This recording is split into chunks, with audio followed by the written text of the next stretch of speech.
ओम नमो भगवते वासुदेवाय। ओम नमो भगवते वासुदेवाय। ओम नमो भगवते वासुदेवाय। नारायणं नमस्कृत्य नरं चैव नरोत्तमं देवीं सरस्वतीं व्यासं ततो जयमुदीरये। नष्टप्रायेषु अभद्रेषु नित्यं भागवत सेवया भगवतीरुत्तमश्लोके भक्तिर्भवति नैष्ठिकी। कृष्णाय वासुदेवाय देवकी नंदनाय च नंदगोपकुमाराय गोविंदाय नमो नमः। हम पढ़ रहे हैं ग्रंथराज श्रीमद्भागवतम प्रथम स्कंध चतुर्दश अध्याय। अपशकुन देखकर महाराज युधिष्ठिर का शंका करना और अर्जुन का द्वारका से लौटना। तो अपशकुन यानी कृष्ण जो उनका अवतार कार्य समाप्त करके भगवत धाम चले गए हैं, उसके कारण सृष्टि में कलियुग के आगमन के चिन्ह प्रकट हो रहे हैं। उनको क्या कहा गया है? अपशकुन। और युधिष्ठिर उन सब सिम्टम्स को देख के विचार कर रहे हैं, अरे क्या हो रहा है ये सब।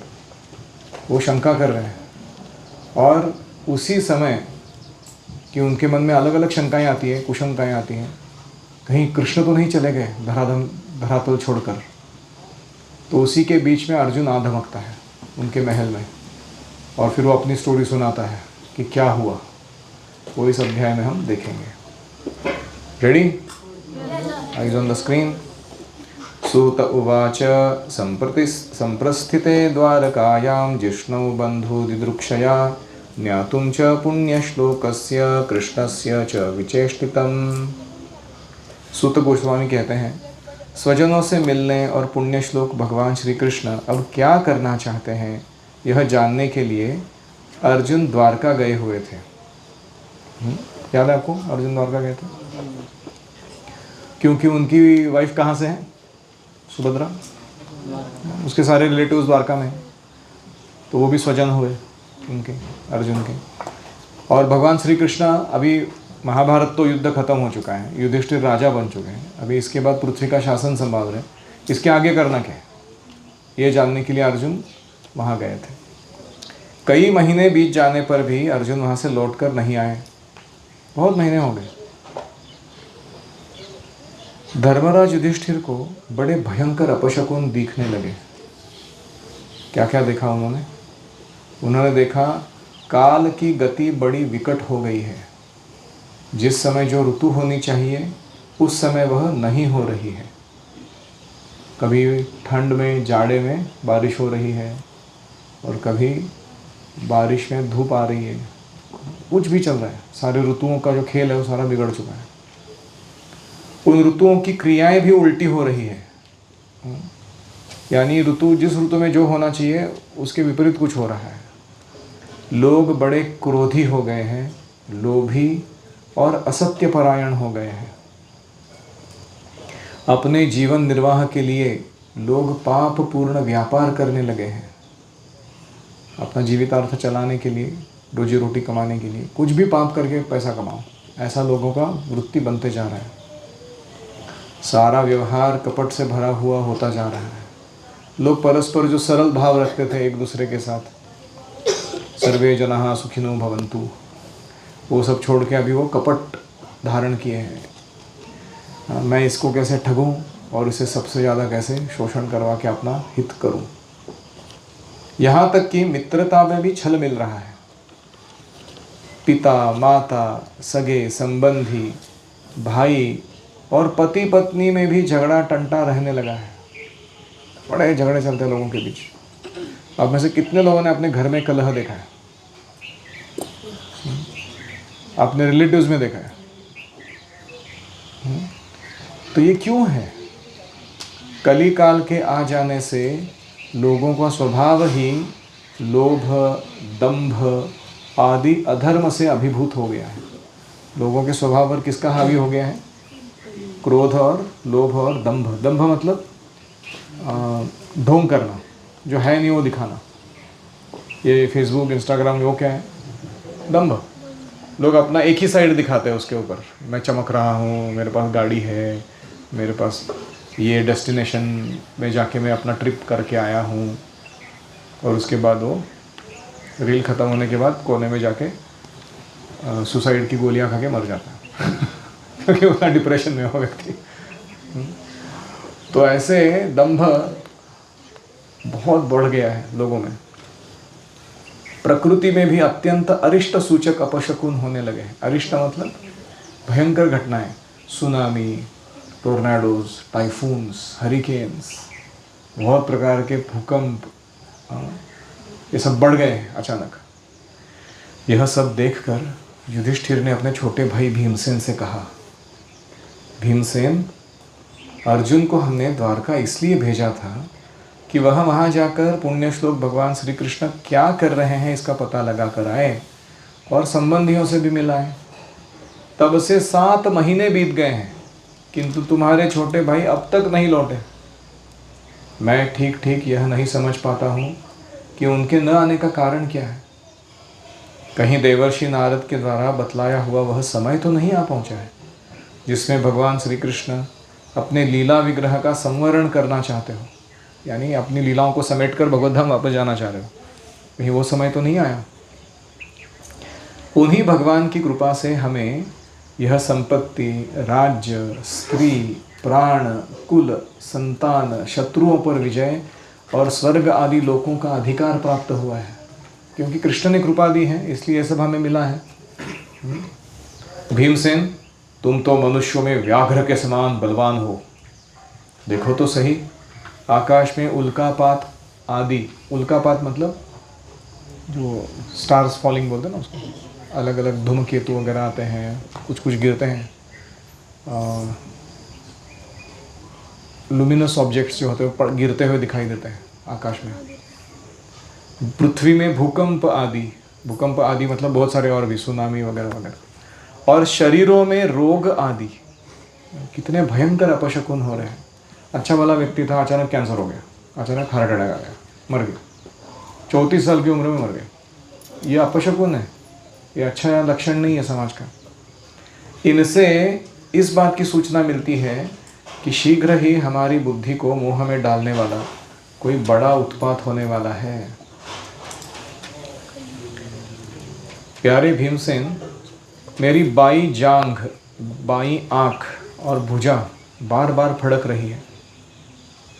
तो पुरुषों में जब बायां साइड और स्त्रियों में जब दाहिना साइड फड़कता है उसे अपशकुन माना जाता है। तो आगे भविष्य में कुछ गलत होने वाला है उसका सूचना देता है। मेरा हृदय जोर से धड़क रहा है, अवश्य ही बहुत जल्दी कोई अनिष्ट होने वाला है। देखो, यह सियारिन मतलब सियार माता जी,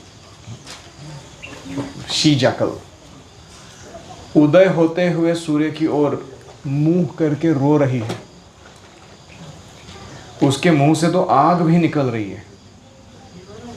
यह कुत्ता बिल्कुल निर्भय सा होकर मेरी ओर देखकर चिल्ला रहा है जोर जोर से। भीमसेन, गऊ आदि अच्छे पशु मुझे बाएं करके जा रहे हैं। दाहिनी ओर से जाते हैं तो शुभ माना जाता है, बाईं ओर से जाते हैं तो अशुभ माना। गधे आदि बुरे पशु मुझे अपने दाहिने करके जा रहे हैं, मतलब मेरे राइट साइड से जा रहे हैं। मेरे घोड़े आदि वाहन मुझे रोते हुए दिखाई दे रहे हैं। यह मृत्यु का दूत पेड़ुखी, उल्लू और उसका प्रतिपक्षी कौआ रात को अपने कर्ण कठोर शब्दों से मेरे मन को कपाते हुए विश्व को सूना कर देना चाहते हैं। यानी उल्लुओं की, कौवों की आवाज़ जो है वो बहुत ज़्यादा आ रही है, वो भी खास करके रात में। दिशाएं धुंधली हो गई है, सूर्य दिखता नहीं। जहाँ कहीं भी देखो बादल या धुआं या धूल के बादल व्याप्त हैं। सूर्य और चंद्रमा के चारों ओर बार बार मंडल बैठ रहे हैं। आपने देखा ना मंडल, उसके अराउंड एक रिंग आता है सूर्य के, चंद्र के। यह पृथ्वी पहाड़ों के साथ कांप उठ रही है और बादल भी बड़े जोर जोर से गरजते तो हैं, जहां तहां बिजली तो गिराते हैं लेकिन वर्षा नहीं करते। शरीर को छेदने वाली एवं धूली वर्षा से अंधकार फैलाने वाली आंधी चलने लगी है। बादल बड़ा डरावना दृश्य उपस्थित करके सब और खून बरसा रहा है। पानी नहीं, क्या बरसा रहा है? बादल से। देखो सूर्य की प्रभा मंद पड़ गई है, तेजस्वी नहीं है सूर्य। आकाश में ग्रह परस्पर टकराया कर रहे हैं। भूतों की घनी भीड़ में पृथ्वी और अंतरिक्ष में आग सी लगी हुई है। तो ये भूत प्रेत पिशाच वो सब कहाँ रहते हैं? ये भूवर लोक, भूवर मतलब अंतरिक्ष, उसमें रहते हैं। फिर उसके ऊपर स्वर्ग लोक होता है, भू भुवः स्वः।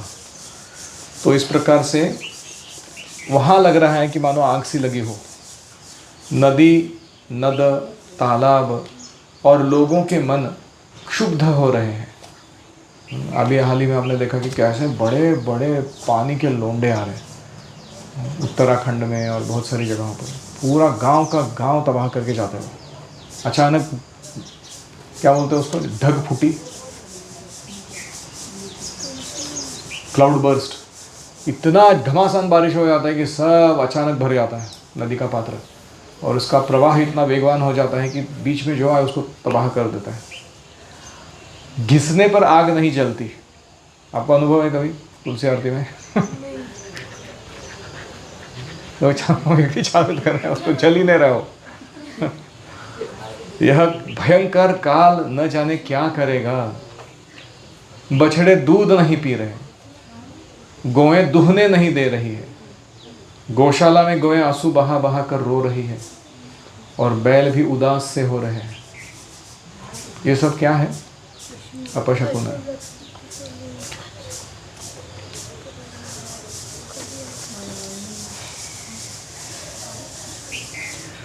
मंदिरों में देवताओं की मूर्तियां रो सी रही है। आप जाके देखो, कभी कभी कुछ मंदिरों में जाते हैं ना, वहाँ की देवता ऐसे उद्विग्न लगती है, परेशान लगती है। कभी लगता है कि वो रो रही है लेटी। उनमें से पसीना चूने लग रहा है, वे हिलती डोलती दिखाई दे रही है। भाई ये देश, गांव, शहर, बगीचे, खाने और आश्रम श्रीहीन यानी सौंदर्य से रहित और आनंद रहित हो गए हैं। जहाँ जाओ वहाँ लोग तो है, जीवन तो चल रहा है, लेकिन उसमें कोई आनंद नहीं, उसमें कोई सौंदर्य नहीं। पता नहीं ये हमारे किस दुख की सूचना दे रहे हैं।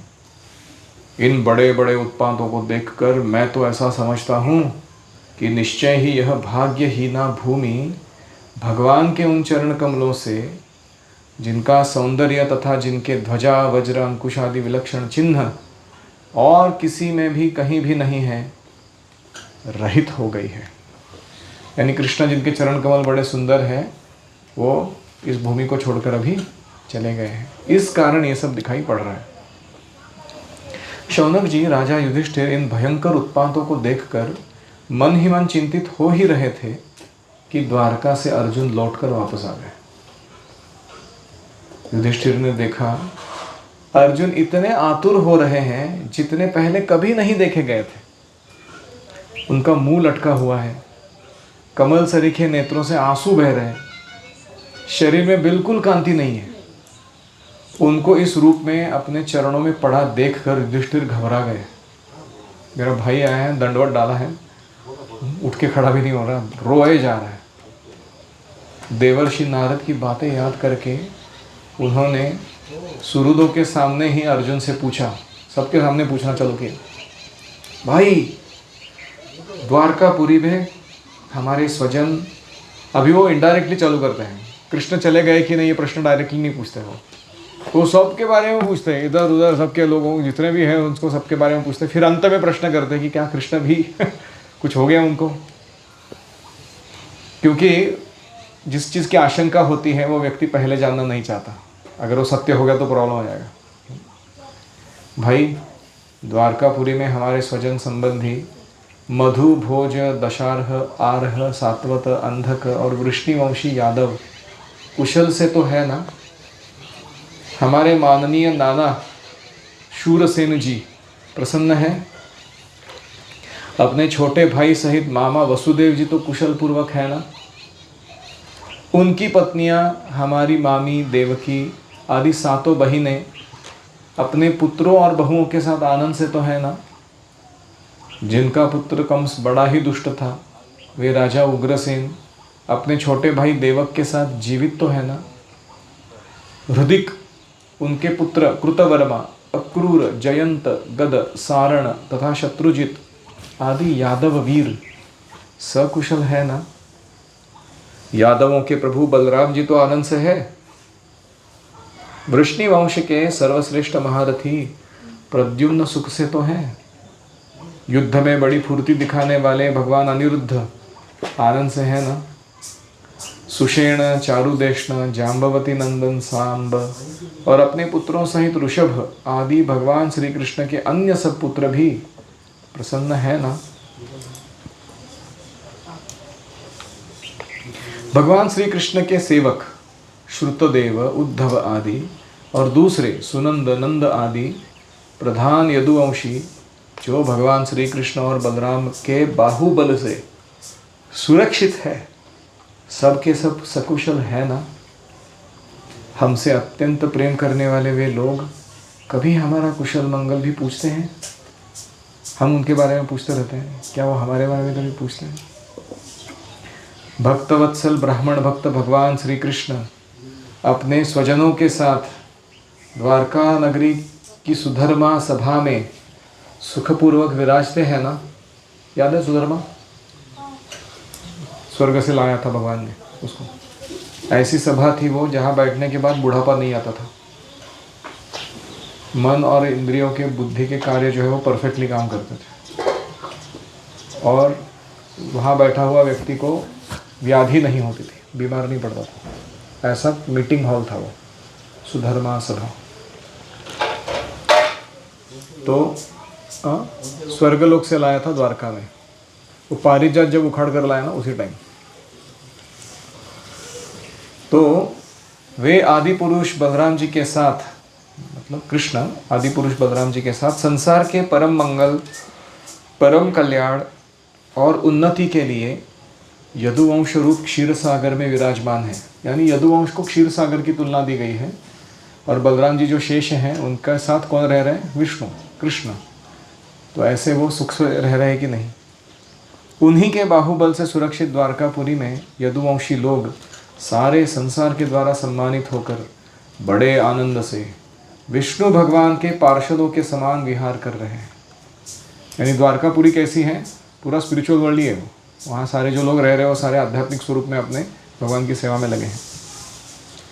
सत्यभामा आदि 16,000 रानियाँ प्रधान रूप से उनके चरण कमलों की सेवा में ही रत रहकर उनके द्वारा युद्ध में इंद्र आदि देवताओं को भी हराकर इंद्राणी के भोग योग्य तथा उन्हीं की अभिष्ट पारिजात आदि वस्तुओं का उपभोग करती है। ये किसकी स्टोरी है? सत्यभामा की। सत्यभामा गई थी स्वर्गलोक में भगवान श्री कृष्ण के साथ और जब देवताओं ने युद्ध किया था कृष्ण के विरुद्ध तो उसने भी भाग लिया था और सबको हरा दिया। इंद्राणी जो भोग लेती है स्वर्ग के सुख का, वो द्वारका की पटरानियाँ भी कृष्ण के साथ उसका सेवन करती हैं। यदुवंशी वीर श्री कृष्ण के बाहुदंड के प्रभाव से सुरक्षित रहकर निर्भय रहते हैं। बलपूर्वक लाई हुई बड़े बड़े देवताओं के बैठने योग्य सुधर्मा सभा को अपने चरणों से आक्रांत करते हैं। इतने पावरफुल बन चुके हैं वो कृष्ण के कारण। भाई अर्जुन, यह भी बताओ कि तुम स्वयं तो कुशल से हो ना? मुझे तुम श्रीहीन से दिखाई दे रहे हो। वहाँ बहुत दिनों तक रहे, कहीं तुम्हारे सम्मान में तो किसी प्रकार की कमी नहीं हुई। अभी वो अर्जुन के दुख का कारण पूछ रहे हैं। तो ये लिखना शुरू करो, when a person becomes unhappy. तो पहला क्लॉज क्या है उसका? Staying at a foreign place, पर गृह में रहना, वो भी लंबे समय तक। इससे व्यक्ति दुखी हो जाता है। क्यों? वहाँ उसका अपमान हो सकता है। ज़्यादा रहने से अति परिचयात अवज्ञा। तो ऐसे इसलिए अनहैप्पी बनने के लिए कहीं इधर उधर जाके किसी के भी घर में रहने का नहीं। दो ही घर में रहने का, अपने खुद के और अपने गुरु जी के। वही सबसे बेस्ट जगह है हमारे लिए। दूसरा कारण, हाउ टू बिकम अनहैप्पी।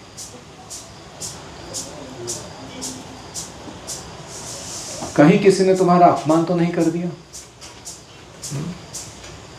तीसरा, कहीं किसी ने दुर्भावपूर्ण अमंगल शब्द आदि के द्वारा तुम्हारा चित्त तो नहीं दुखाया? अथवा किसी आशा से तुम्हारे पास आए हुए याचकों को उनकी मांगी हुई वस्तु अथवा अपनी ओर से कुछ देने की प्रतिज्ञा करके भी तुम नहीं दे सके?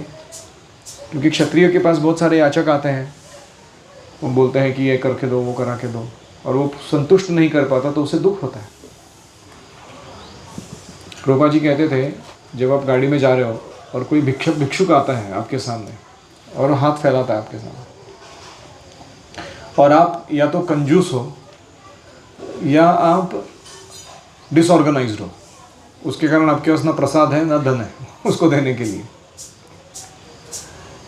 उस अवस्था में जब वो मांग रहा है और वो विमुख होकर चला जाता है कुछ भी प्राप्त किए बिना, तो हमारा हृदय जो है वो दुखी हो जाता है तुरंत। तो जो हाथ उसने फैलाया था, हमें उसे कैसे देखना चाहिए? He is begging for Krishna from me. वो धन नहीं मांग रहा है, वो क्या मांग रहा है? Give me Krishna.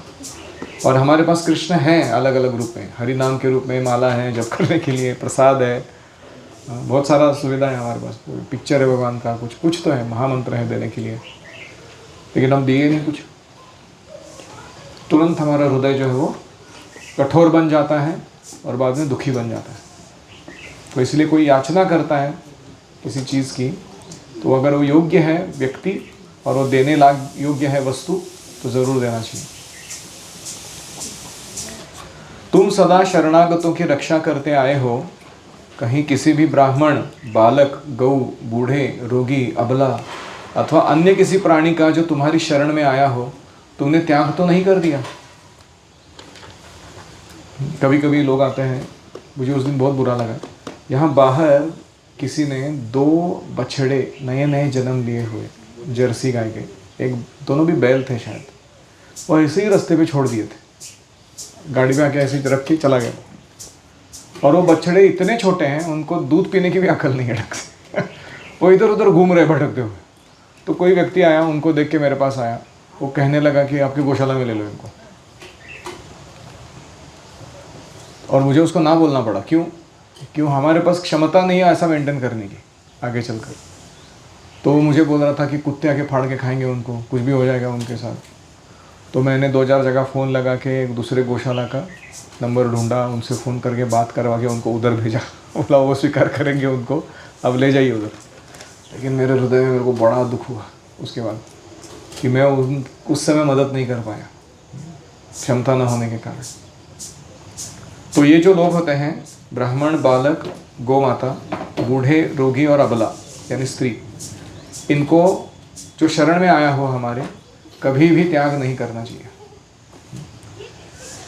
कहीं तुमने अगम्या स्त्री से समागम तो नहीं किया, अथवा गमन करने योग्य स्त्री के साथ असत्कार पूर्वक समागम तो नहीं किया। तो क्षत्रियों से रिलेटेड रूल है ये कि जब वो कोई स्त्री आती है और कहती है मैं आपसे शादी करना चाहती हूँ, तो उसको करनी होती है। और दूसरा, गलत स्त्रियों के साथ समागम नहीं करना होता उसको। कहीं मार्ग में अपने से छोटे अथवा अपनी बराबरी वालों से तो हार नहीं गए हो। दुख होता है ना तब कि आपके बराबरी का या आपसे छोटा है कोई क्षमता में, उससे आप हार जाते हो, तो दुखी हो जाता है व्यक्ति। अथवा भोजन कराने योग्य बालक या बूढ़ों को छोड़कर तुमने अकेले ही भोजन तो नहीं कर लिया। इसका मतलब है कि अगर आपके आश्रित हैं बूढ़े लोग या बालक, आप उनको पूरा खिलाए बिना खाना नहीं खा सकते।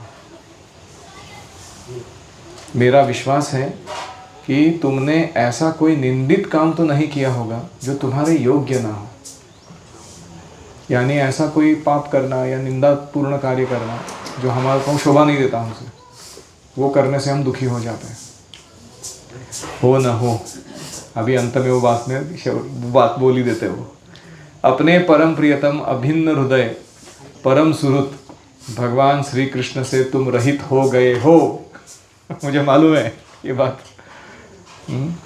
इसी से अपने को शून्य मान रहे हो। यही कारण है तुम्हारी इतनी उद्विग्न अवस्था का, वो इतने दुखी क्यों। इसके सिवा दूसरा कोई कारण नहीं हो सकता जिससे तुमको इतनी मानसिक पीड़ा हो।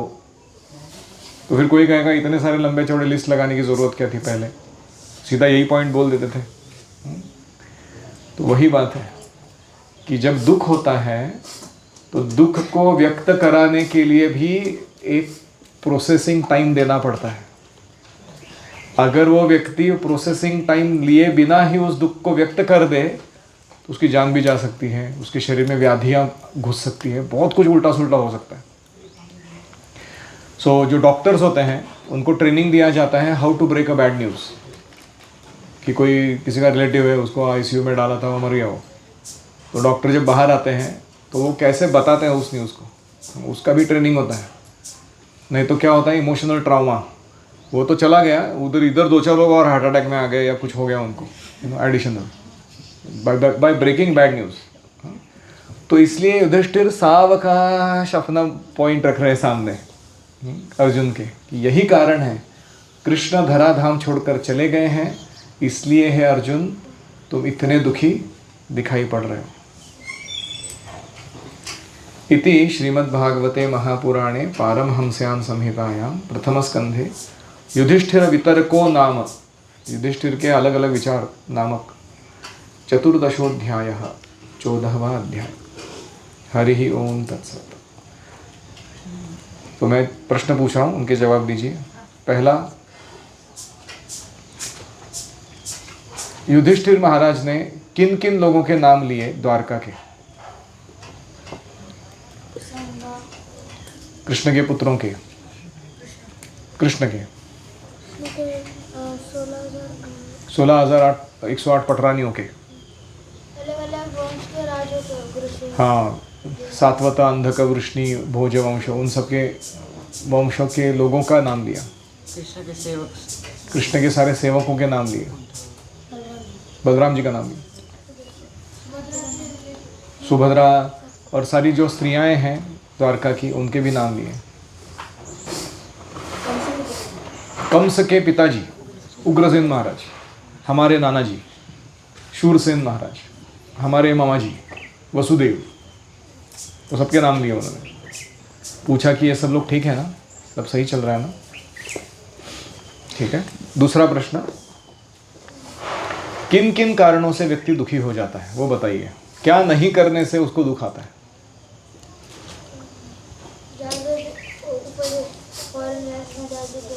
किसी परगृह में जाकर ज्यादा समय रहने और वहां अपमानित होने से दुखी होता है। अमंगल शब्द का, किसी ने हमको अमंगल शब्द कह दिए तो हम दुखी हो जाते हैं। दान नहीं देना, हाँ, योग्य व्यक्ति को दान नहीं देने से हम दुखी हो जाते हैं। हमारे लेवल के लोग और हमारे छोटे लोग से हाँ, हमसे छोटे या हमारे लेवल के लोग जब हमें पराजित कर देते हैं किसी में, किसी चीज़ में, तो दुख होता है। और शरणागत की रक्षा न करना, कोई शरणागत व्यक्ति है या प्राणी है, उसकी रक्षा नहीं करते हैं तो हम दुखी बन जाते हैं हृदय में। अगर हम प्रसाद ले रहे हो, जो पुत्र छोटे बच्चे और जो बूढ़े उन्होंने, हाँ, अगर हम प्रसाद ले लेते हैं बिना अपने आश्रितों को खिलाए, बूढ़े या बालकों को, तो हम दुखी हो जाते हैं। आप करने से अगर हम पाप करते हैं, कोई निंदित काम करते हैं जो हमें नहीं करना चाहिए, तब हम दुखी हो जाते हैं। प्रण लिया लेकिन उसे पूरा नहीं, हाँ प्रण लिया, हाँ, कोई प्रण लेते हैं हम और उसे पूरा नहीं करते हैं तो हमारा हृदय दुखी हो जाता है। जब हम मोहब्बत किसी के जाने के बाद रोते थे। हाँ, कोई गुजर जाता है पास वाला व्यक्ति और हम उसकी विरह में रोते हैं। हमारे अंदर क्षमता नहीं होती, जैसे आपने एग्जाम्पल बताया, क्या नहीं होती? क्षमता हाँ, अपनी क्षमता होते हुए भी अगर हम दूसरों को सही प्रकार का सुविधा या प्रोटेक्शन नहीं दे पाते हैं तो हृदय दुखी हो जाता है। ठीक है। हाँ, ये जो प्रश्न पूछने का तरीका है, इससे क्या हम समझते हैं? ऐसे गोल गोल घुमा फिरा के बात करने का जो तरीका है, ये क्यों ज़रूरी है मानवीय व्यवहार में? Why should we talk like this? Mukund, जैसे आपने बताया कि डॉक्टरों को सिखाया जाता है कि अगर कोई मरीज मर गया तो अचानक जाके नहीं बोलते, तो धीरे धीरे। करेक्ट।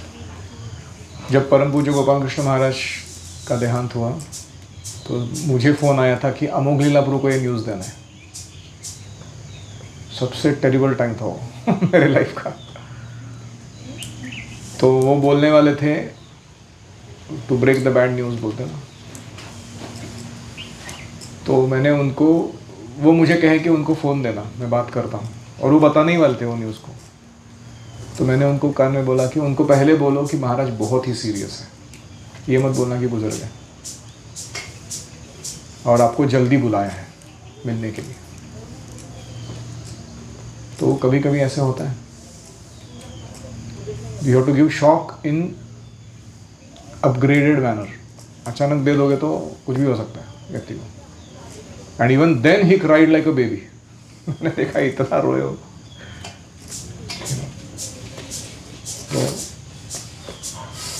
तो कभी कभी ऐसे सेवा करनी पड़ती है जीवन में। तो ये हुआ एक कारण, to reduce the shock impact on somebody. दूसरा कारण क्या था, हम अपना भी समय ले रहे हैं उसको प्रोसेस करने के लिए। ग्रीफ प्रोसेसिंग टाइम उसको बोलते हैं, वी टेक आवर टाइम। अगर उसको मतलब दुख वाली बात को अगर सबसे पहले बोल दिया तो हो सकता है। वो हो गया पॉइंट। सो इसलिए ऑफ कोर्स ये ऐसा नहीं कि हर जगह उपयोग में लाओ। जैसे अभी कोई लेट आया प्रसाद के लिए और प्रसाद बचा ही नहीं, now we have to break the bad news ना, कि प्रभु तुम आए लेट, कुछ भी प्रसाद नहीं है इधर। तो हम बोलेंगे अलग से, कहीं एक अलग डायरेक्शन से चालू करेंगे। क्या आपने सुबह आज ब्रेकफास्ट ठीक से खाया था प्रभु? हाँ खाया था। क्या आपने लंच ठीक से खाया था प्रभु? हाँ। अभी बोलना तो है ना कि, तो हम घुमा फिरा के बात करेंगे तो वो व्यक्ति परेशान हो जाएगा हमसे। बोलेंगे प्रसाद है कि नहीं? नहीं है, ठीक है। माइंड में प्रिपेयर्ड हो सकता है कि आज भूखा रहना है, नो प्रॉब्लम। तो कभी कभी हर जगह लागू नहीं होता, छोटे मोटे चीज़ों के लिए। नहीं तो हर चीज़ में हम घुमा फिरा के बात करने लगेंगे तो प्रॉब्लम हो जाएगी। लास्ट क्वेश्चन,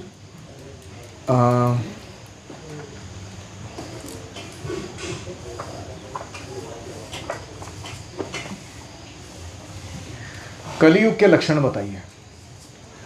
क्या दिखता है आजू बाजू तो समझ जाना चाहिए कि हम कलियुग में हैं।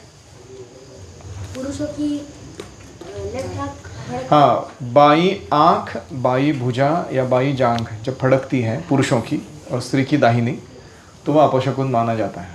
यानी वो भविष्य में कुछ गलत होने वाला है उसका संकेत देता है। और ऐसा उल्टा भी है, अगर पुरुष की दाहिनी आंख, दाहिनी भुजा, दाहिनी थाइस फड़कती है तो शुभ संकेत होता है, वो कुछ अच्छा होने वाला है। और स्त्रियों के लिए लेफ्ट। यस, सब श्रीहीन हो जाता है। श्रीहीन लोग जो है वो सौंदर्य खो बैठते हैं। प्रभा जी कहते थे जो हिप्पी लोग उनके पास आए थे, इतने अजीब तरीके के व्यवहार, वस्त्र, चेहरे के, किसी का कल्ला है, किसी का मूंछ है, किसी का पूंछ है, किसी का दाढ़ी है, चटा बढ़ाया हुआ है, कुछ भी किया हुआ है, इतने गलीचे लगते थे वो। भक्ति में आने के बाद चमकने लगे हो पूरे। तो श्रीहीन होना शरीर, वो भी कलियुग के लक्षण है। जब देवता रोते हैं हाँ, जब मंदिरों में हम जाते हैं और वहाँ की देवता रूठी हुई या दुख मनाती हुई दिखती है तो समझ जाना चाहिए कि standards are not being maintained.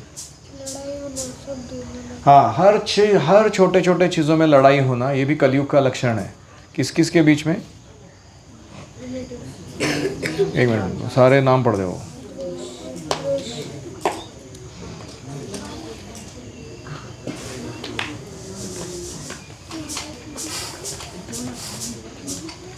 पिता माता, सगे संबंधी, भाई बहन, पति पत्नी में भी झगड़ा टंटा है तो ये कलियुग का लक्षण है। यस, बारिश के समय सूर्य उज्ज्वलित, बारिश के समय, हाँ, बारिश नहीं होना और धूप के समय जाड़ा पड़ जाना, कुछ भी ऐसे आड़े टेढ़े ऋतुओं का जो फेर हिल जाता है वो कलियुग का लक्षण है। सुनामी आ जाती है, भूकंप, सुनामी इत्यादि। दिल जोर से धड़कता है वो तो अलग अलग कारण से धड़कता है, ठीक। परीक्षा के मार्क्स आने के समय धड़कता है। जब बछड़ा लड़का बछड़ा गाय का दूध नहीं पीता, या गाय रोती है, या बैल उदास दिखता है, वो अच्छा नहीं है। जब गाय लेफ्ट साइड से जाती है। हाँ, गाय लेफ्ट से जाती है और गधा राइट से जाता था। ये अपशकुन के लक्षण बता रहे हो तुम, मैं वो नहीं पूछ रहा हूँ, मैं पूछ रहा हूँ कलियुग के लक्षण क्या है। जब शीत जैसा सूरज के हाँ, सूरज की तरफ मुंह करके कुत्ते या सियार भौंकने लगते हैं। और लोगों का स्वभाव लोभ और दंभ से परिवर्तित लोभ दंभ से भरा हुआ, क्रोध से भरा हुआ स्वभाव बन जाता है लोगों का, वो भी कलियुग का लक्षण है। हो गया यस। रात में हाँ, कौवे और उल्लू रात में चिल्लाते हैं, कुत्ते भौंकते हैं, रोते हैं, वो कलियुग के लक्षण है। सूर्य अपनी ऊर्जा सूर्य अपना तेज खो देता है। बादल से खून के वर्षा बादल से खून की वर्षा होती है कभी कभी।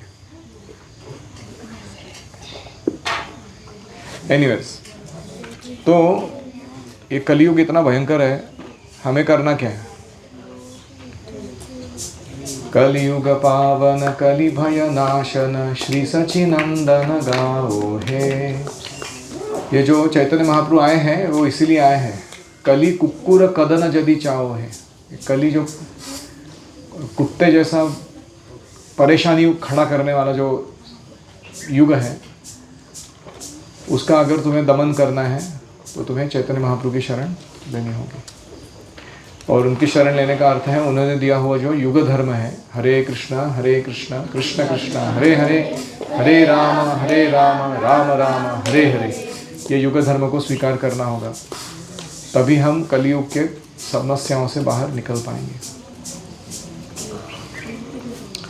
Alright. So we'll continue next one.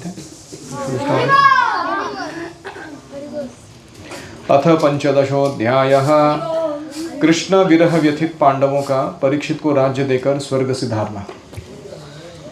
यानी कृष्ण जैसे ही चले गए, समझ में आया पांडवों को, उन्होंने क्या किया, अपना राज्य परीक्षित को सौंप दिया, खुद वानप्रस्थ लेकर सीधा महल से बाहर निकल गए। उसका वर्णन। सूत उवाच।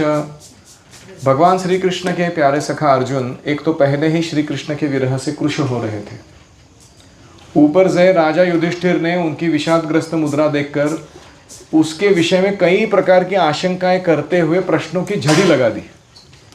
व्यक्ति पहले से ही परेशान है और वो सब याद दिला दिला के पूछ रहे कि ये कैसा है, वो कैसा है, और वो बोलने वाले कि यदु सारे मर चुके हैं परस्पर संघर्ष करके, और हर एक का नाम लेके उनकी याद दिला के वो और परेशान हो रहे। शोक से अर्जुन का मुख और हृदय कमल सूख गया, चेहरा फीका पड़ गया। वे उन्हीं भगवान श्री कृष्ण के ध्यान में ऐसे डूब रहे थे कि बड़े भाई के प्रश्नों का कुछ भी उत्तर न दे सके। श्री कृष्ण की आंखों से ओझल हो जाने के कारण अर्जुन बढ़ी हुई प्रेम जनित उत्कंठा के कारण परवश हो जा रहे थे, हेल्पलेस, बेबस होते जा रहे थे। रथ हाँकने, टहलने आदि के समय भगवान ने उनके साथ जो मित्रता, अभिन्न हृदयता और प्रेम से भरे हुए व्यवहार किए थे, उनकी याद पर याद आ रही थी अर्जुन को। बड़े कष्ट से उन्होंने अपने शोक का वेग रोका, हाथ से नेत्रों के आंसू पोंछे और फिर रूंधे हुए गले से अपने बड़े भाई से कहने लगे।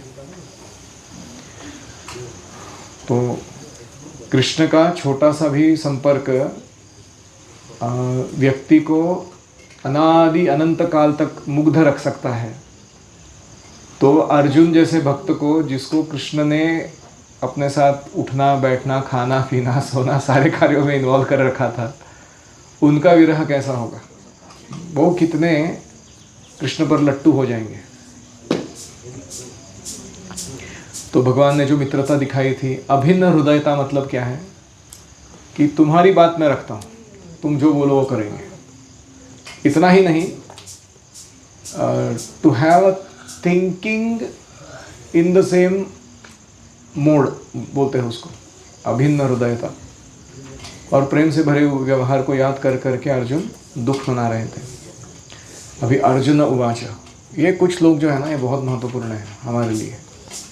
ये श्लोक दर्शाते हैं कि जब तक हम हमारा कृष्ण से संपर्क बनाए रखते हैं, हमारा ग्लोरी, हमारा पावर, हमारा इन्फ्लुएंस काम करता है।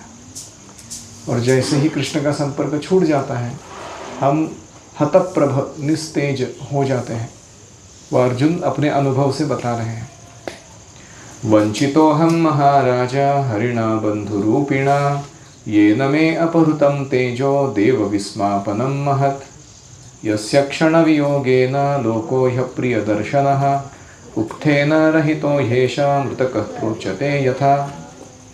तो कहते हैं, अर्जुन बोले, महाराज मेरे ममेरे भाई अथवा अत्यंत घनिष्ठ मित्र का रूप धारण कर श्री कृष्ण ने मुझे ठग लिया। क्या ठग लिया? मेरे जिस पराक्रम से बड़े बड़े देवता भी आश्चर्य में डूब जाते थे कि क्या अर्जुन है ये, कैसे लड़ता है, कैसे युद्ध में जीतता है, उसे श्री कृष्ण ने मुझसे छीन लिया है। किसको? मेरे प्रबल पराक्रम को छीन लिया है मेरे से। कैसे ठगा है? मेरे प्रभाव को, प्रबल पराक्रम को मुझसे छीन कर। जैसे यह शरीर प्राण से रहित होने पर मृतक लगता है, वैसे ही कृष्ण के क्षण भर के वियोग से यह संसार अप्रिय दिखने लगता है। हमें तो ऐसा नहीं लग रहा, शून्यायितम जगत सर्वम गोविंद विरहेण में, कि सारा जगत मेरे को गोविंद के विरह में शून्य जैसा लग रहा है। इतना हमारा प्रेम अभी तक आया नहीं। हमको जप करते समय भी कृष्ण का स्मरण करना अच्छा नहीं लगता। बाकी दिन भर की दुआ छोड़ी दो तो। शून्यायितम जगत सर्वम गोविंद स्मरणेन में, ऐसा आदत है हमारा। जप करते समय कृष्ण का स्मरण करना पड़ रहा है, इसलिए हम, दुनिया सारी हमको वेकेंट लग रही है, दुखी हो रहे हैं हम। तो दीज आर डिफरेंट लोग, ये थोड़ा अलग कैटेगरी के लोग हैं। हमको उधर पहुंचने में बहुत देर है अभी, लेकिन हमें जानना चाहिए कि ऐसा भी कुछ होता है।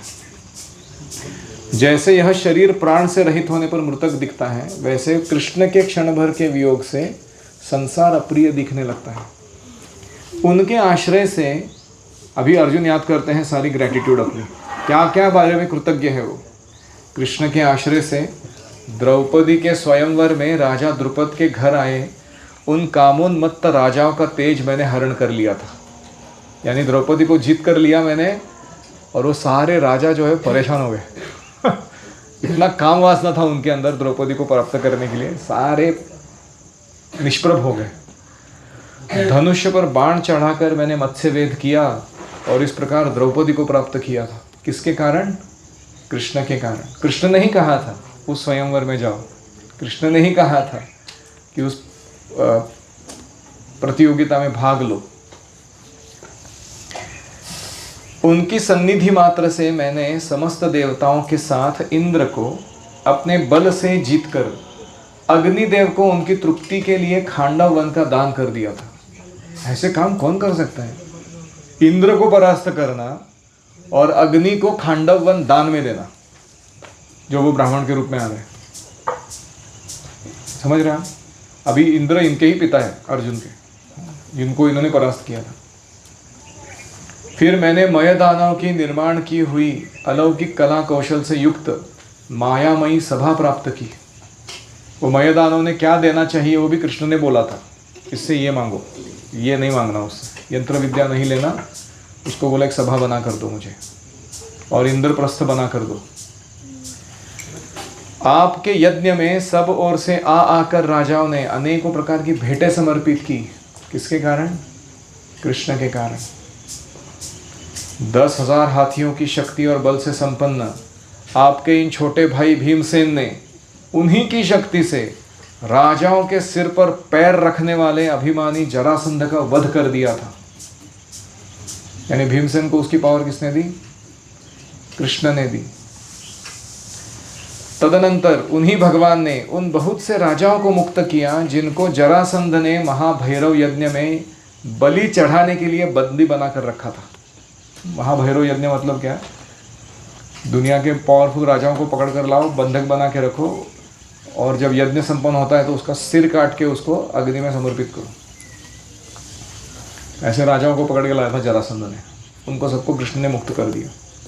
उन सब राजाओं ने आपके यज्ञ में अनेक प्रकार के उपहार दिए थे। अगला, महारानी द्रौपदी राजसूय यज्ञ के महान अभिषेक से पवित्र हुए अपने उन सुंदर केशों को जिन्हें दुष्टों ने भरी सभा में छूने का साहस किया था, बिखेर कर तथा आंखों में आंसू भरकर जब श्री कृष्ण के चरणों में गिर पड़ी, तब उन्होंने उसके सामने उसके उस घोर अपमान का बदला लेने की प्रतिज्ञा करके उन धूर्तों की स्त्रियों की ऐसी दशा कर दी कि वे विधवा हो गई और उन्हें अपने केश अपने हाथों से खोल देने पड़े। कृष्ण का बदला द्रौपदी के अपमान के लिए। समझ रहा ना? इसको ट्रांसलेशन चाहिए, एक्सप्लेनेशन चाहिए। क्या किया कृष्ण ने एग्जैक्टली बताइए।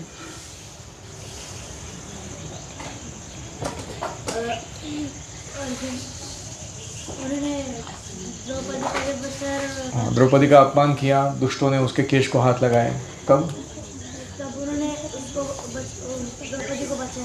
द्रौपदी को बचाया। फिर उसके बाद वो जब रोई कृष्ण के सामने कि देखो मेरा क्या हालत कर दिया इन लोगों ने, मेरे पति भी मेरी रक्षा नहीं कर पाए, तो कृष्ण ने क्या किया? जिन लोगों ने हाथ लगाया, हाँ, उनको डेथ हो गया और उनकी पत्नियां विधवा हो गई, उनको अपने बाल खुद से केश खुले करने पड़े। तो ऐसे कृष्ण ने बदला लिया। वनवास के समय हमारे वैरी दुर्योधन के षड्यंत्र से 10,000 शिष्यों को साथ बिठाकर भोजन करने वाले महर्षि दुर्वासा ने हमें दुस्तर संकट में डाल दिया था। सबको पता है कथा? दुर्वासा मुनि आते हैं 10,000 शिष्यों के साथ और अचानक कहते हैं कि भिक्षा चाहिए, खाना खिलाइए हमको सबको। वे जंगल में कहाँ खिलाएंगे? युधिष्ठिर महाराज वनवास में। तो कृष्ण ने वहाँ आकर वो अक्षय पात्र का छोटा सा एक शाक ग्रहण करके संतुष्टि व्यक्त की और उनके पेट भर दिए दुर्वासा मुनि और गैंग के। और जब भीमसेन उन्हें बुलाने गए कि कृष्ण ने बोला जाओ उनको जाके बोलो खाना तैयार है, तो भीमसेन अपना गदा डाल के लेके गए कंधे पर। दुर्वासा मुनि आइए खाना खाने के लिए, सामग्री तैयार है। और दुर्वासा मुनि और उनके शिष्य वो पानी में गायत्री कर रहे हैं, उनका पेट फूला हुआ है, डकारें आ रही है उनको, उनका खाने का इतना भी इच्छा नहीं है, ऐसा अवस्था है।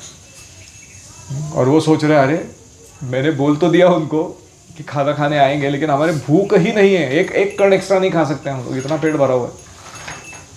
तो उनको याद आया दुर्वासा मुनि को, पहले भी मैंने एक पंगा किया था अम्बरीश महाराज के साथ, शुद्ध भक्त के साथ, और सुदर्शन चक्र पीछे पड़ा था मेरे जान के।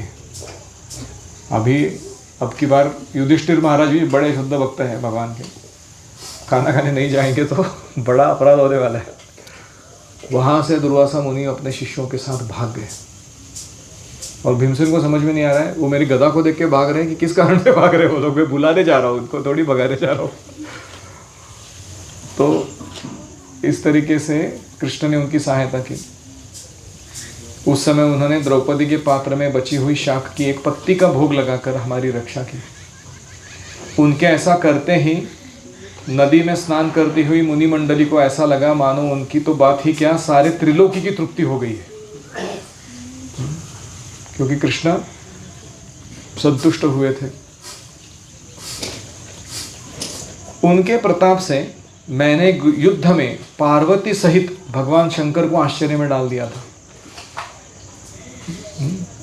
अर्जुन का एक किरात के साथ युद्ध हुआ था। भगवान शंकर स्वयं किरात भिल्ल के रूप में आए थे, जंगली आदिवासी के रूप में। ऐसा घमासान युद्ध किया अर्जुन के साथ। पहले तो उन्होंने पंगा चालू कैसे किया? हाँ, एक सुअर था, जंगली सुअर, उसका शिकार करने के लिए अर्जुन ने बाण मारा और शिवजी ने भी बाण मारा। वो किरात रूप में आए हुए पंगा खड़ा करने के लिए आए थे अर्जुन के साथ, देखने के लिए कि उसका युद्ध कौशल कितना है। और जब बाण लगा और वो जंगली सुअर मर गया, तो दोनों भी वहाँ आ टपके, अर्जुन भी और वो किरात भी, कहने लगे मैंने पहले मारा इसको, मैंने मारा है, मेरा बाण पहले लगा। तो कौन तय करेगा किसका है ये विक्ट्री प्राइज? चलो युद्ध करो एक दूसरे का। और फिर अर्जुन को क्या पता ये शिवजी है, वो अर्जुन अपना पहले छोटा छोटा धीरे धीरे कर रहा था, और शिवजी ने पूरा फुल स्केल वॉर चालू किया। तो अर्जुन ने भी पूरा अपना धनुर्धारी रूप प्रकट किया, फुल स्केल, इतना घमासान युद्ध हुआ दोनों के बीच में। शिवजी भी आश्चर्य कर रहे थे अर्जुन की धनुर्धारिता पर कि क्या चला था ये बाण। तो ऐसे उन्होंने आश्चर्य किया तो शिवजी प्रसन्न होकर अर्जुन को अपना दर्शन दिए। अर्जुन ने प्रणाम किया, बोला सॉरी आपके ऊपर बाण चलाया मैंने, पता नहीं था आप हो। तो शिवजी ने कहा वर मांगो, और अर्जुन को उन्होंने पाशुपतास्त्र दे दिया। ऐसे ही अर्जुन ने दूसरे लोकपालों को प्रसन्न किया था। उन्होंने गंधर्वों के राज्य में जाकर गंधर्वों को प्रसन्न करके अश्व का संचालन कैसे करना है, सारथी कैसे बनना है, उसकी विद्या प्राप्त की। फिर उन्होंने इंद्र के यहाँ जाकर उनको प्रसन्न किया, उनसे अस्त्र प्राप्त किए। फिर उन्हें अग्नि के पास जाकर वो रथ प्राप्त किया। ऐसे अलग अलग लोकपालों ने प्रसन्न होकर मुझे अपने अपने अस्त्र दे दिए थे। क्यों? क्योंकि कृष्ण ने कहा था अर्जुन को ऐसा करके। उसने अपना वनवास का टाइम शोक करने में नहीं बिताया था, वो प्रिपरेशन करने में बिताया था युद्ध के लिए आगे। और तो क्या, उनकी कृपा से मैं इसी शरीर में स्वर्ग गया। देवराज इंद्र की सभा में उनके बराबर आधे आसन पर बैठने का सम्मान मैंने प्राप्त किया, क्योंकि इंद्र